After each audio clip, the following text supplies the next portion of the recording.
May isang lalaki naman ang dumating. Hindi na raw umabot sa RHU ang buntis na kapitbahay. Nanganak na raw habang sakay ng bangka.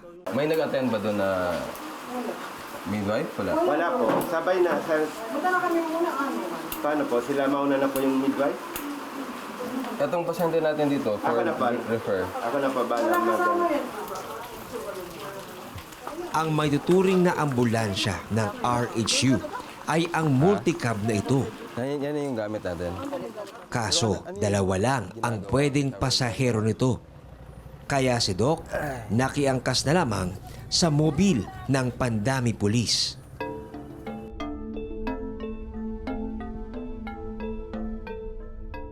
Halos isang oras din ang biyahe sa matagtag na kalye patungo sa bahay ng nanganak.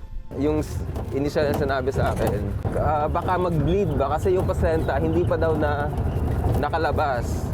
So we make sure na hindi siya mag-bleed.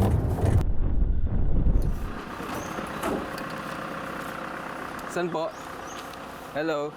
Naunang dumating ang midwife at ang nurse sa bahay ng pasyente. Kumusta? Saan ang bata? Nandun po kay Ma'am Asado. Okay lang. Nag-court siya. Tapos lumabas na din ng placenta. Pero nagbi-bleed pa? May active pa na bleed? Titingnan ko lang dito. Yung importante sa akin, yung hindi na nagbi-bleed. Oo. Na-check na ang placenta. Wala Or- pa doon kayo mga bata. Ay, Tapos, yung itaon ko, bentuan. Butang, nilagyan daw ng ano, Ng- abo. Ano ba yung tawag?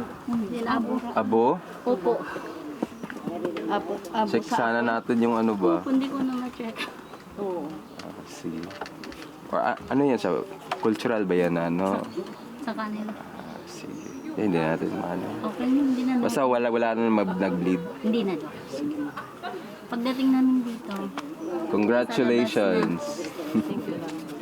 Pinuntahan ni Doc sa may kusina ang sanggol na lalaki na sinusuri naman ng midwife. Ang pusod na lalagyan sana ng alkohol ng lola, pinigilan agad ni Doc. Iyan, hindi na namin yan siya nire-recommend. Siguro mga isang araw lang kasi basa. Oo. Pero after that, air dry na yan siya.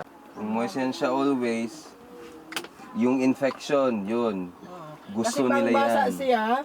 Kahit na yung tubig lang na ano, basta clean na tubig ha. Pero okay lang yung alcohol na? Ganyan?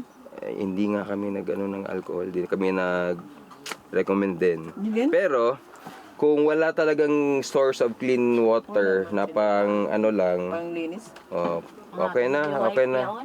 Okay na yung alcohol or alcohol with lagyan nyo ng i-dilute nyo sa water.